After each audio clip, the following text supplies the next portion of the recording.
Buying and selling a house. What the solicitors do. Step 1. The estate agent finds a buyer, agrees the price, then writes to the solicitors with the details. Step 2. They write to their client with their terms of business. To protect against property fraud, you'll have to provide ID to prove it really is you. You may also have to show how you acquired the money, so it is clear it is not the proceeds of crime. Step 3. If you're selling, you'll get some property forms to fill in, giving information about the property, such as if you've had new windows, an extension, or flood problems. You'll also fill in a form confirming what items you'll leave at the property.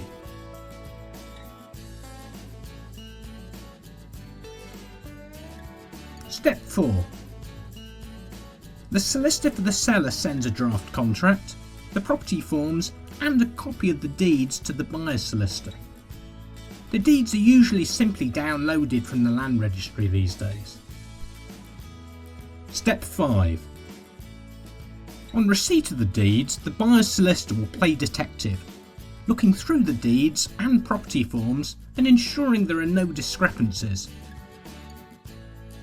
They'll also check for any necessary rights of way you have over neighbouring land, for example a shared drive or a shared back lane. Rights that neighbours may have over your property, for example a right to use a shared path. Private agreements in the deeds that restrict you building things such as an extension.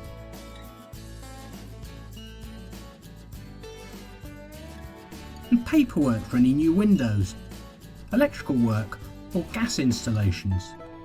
Inquiries are then raised with the seller's solicitor to iron out any discrepancies. Step 6. Next, there are 3 usual searches carried out by the solicitor. A local search, which reveals things such as building works done to the property. An environmental search, which reveals whether the property may be built on contaminated land. And a drainage and water search, which shows where the pipes run and confirms whether the property is connected to the mains. Step 7. The seller replies to inquiries. Then the buyer's solicitor sends a report to the buyers explaining the deeds and the paperwork. The buyers then sign the contract in readiness for exchange of contracts. Step 8. The moving date is agreed, called the completion date, and the solicitors call each other and exchange contracts. At this point, no one can back out. Step 9. On the day the sale completes, the purchase monies are sent via the banking system. Once it arrives with the seller's solicitor, the estate agent is called to say that the buyer can have the keys. This is usually around midday.